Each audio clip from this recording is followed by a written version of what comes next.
Boa noite, gente.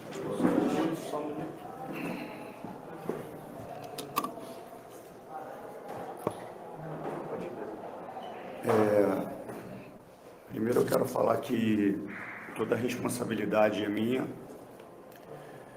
do trabalho que está sendo feito dentro do Vasco. Comunico que aconteceu agora o desligamento do Carille e para deixar muito claro que quando a gente faz uma demissão, parece que a gente está transferindo a responsabilidade toda para o treinador.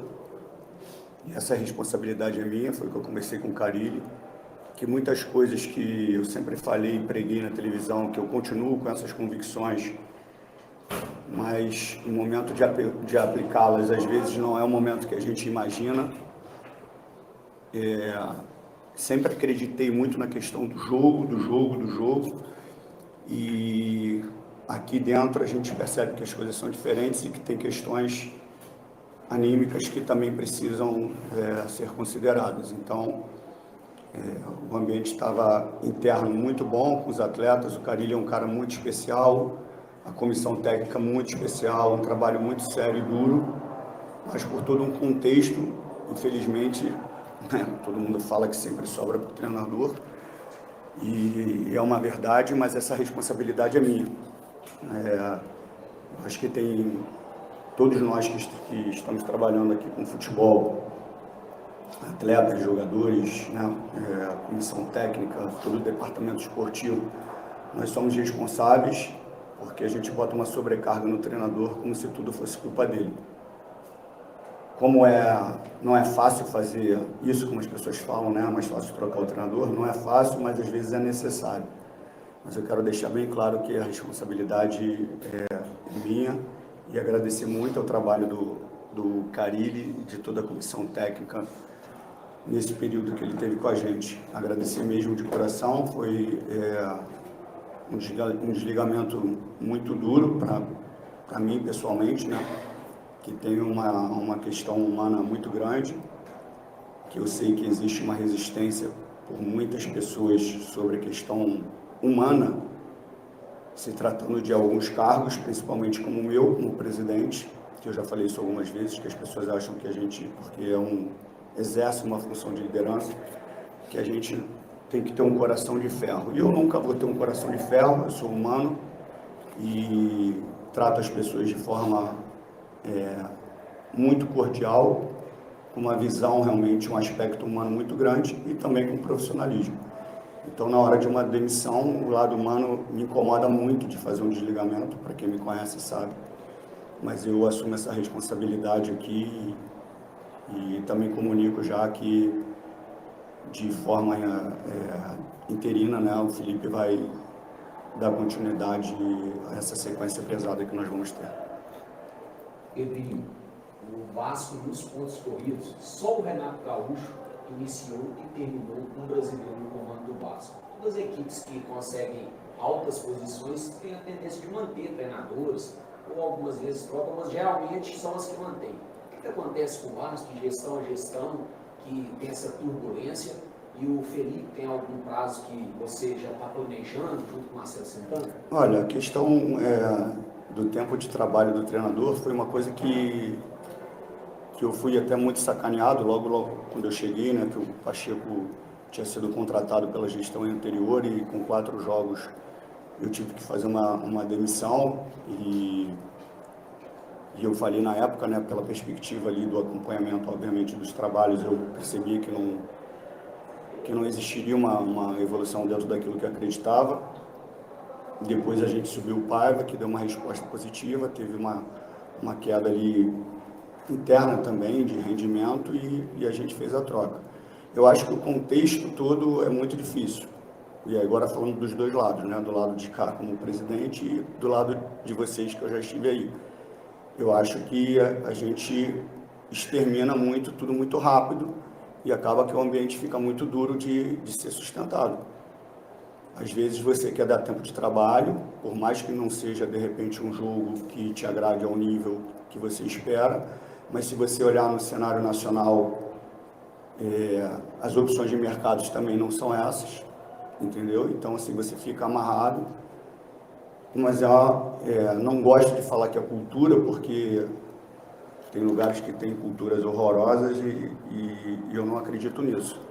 Eu acredito que a gente pode fazer uma mudança. Pode partir de mim? Poderia. A decisão foi demorada a ser tomada? Foi porque em nenhum momento eu queria deixar qualquer ponto de interrogação que seria uma demissão para uma autoproteção minha. Em nenhum momento. Por isso que eu conversei bastante, tentei entender tudo, já estava realmente com um processo de avaliação de todo o contexto para tomar essa decisão, porque pela pressão já existia há muito tempo para a saída do Fábio.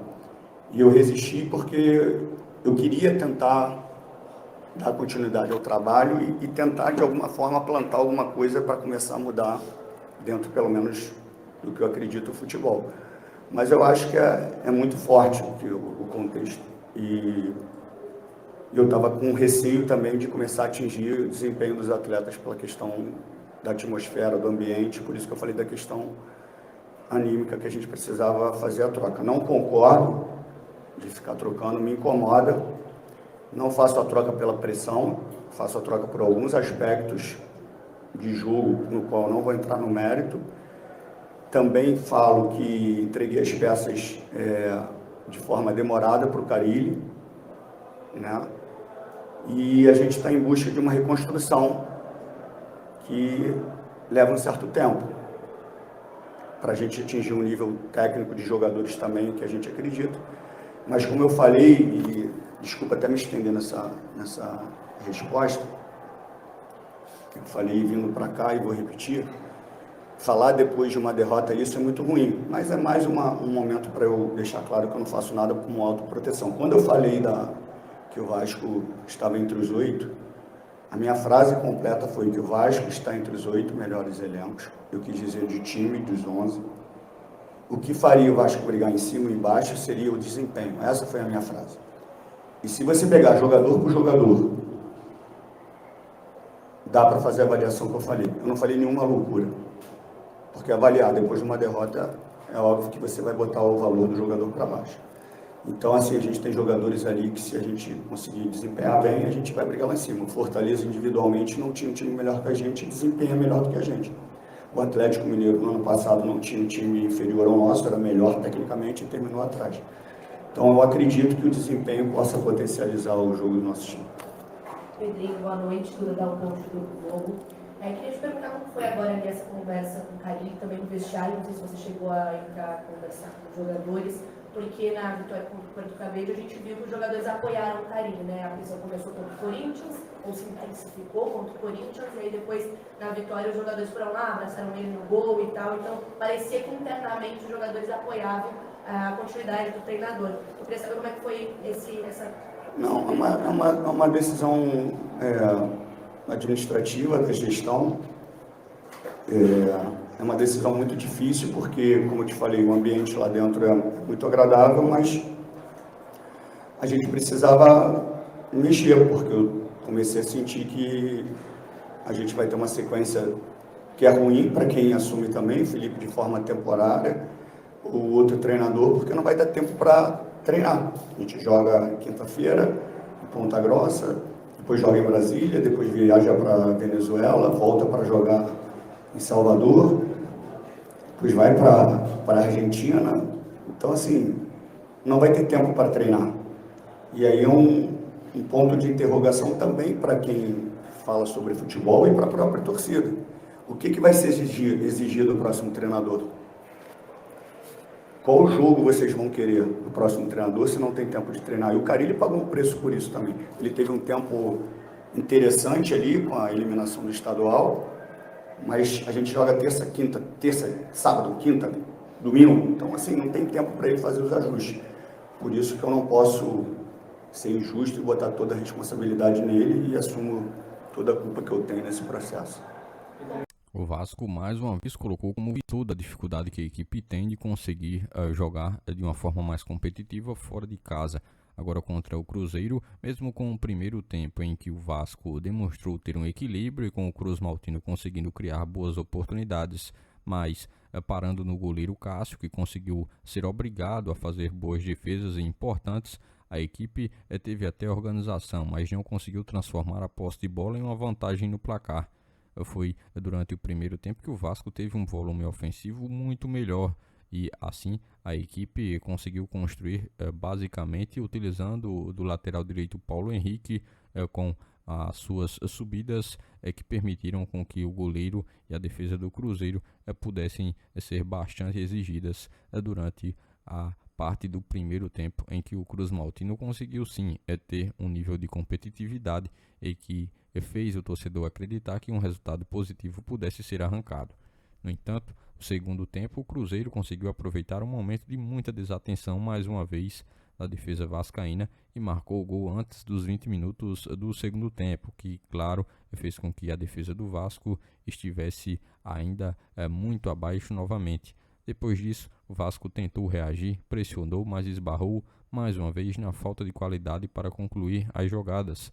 Cássio, quando também tinha de trabalhar, conseguia muito bem estar parando o ataque do Vasco. Mais uma vez, o Vasco não conseguiu vencer ou pontuar fora de casa, algo que tem persistido desde o ano de 2024, quando a equipe, já nos momentos finais da temporada passada, já oscilava bastante e não conseguia ter um rendimento competitivo, jogando como visitante, mais uma vez deixando a desejar e principalmente deixando de pontuar na rodada do Brasileirão.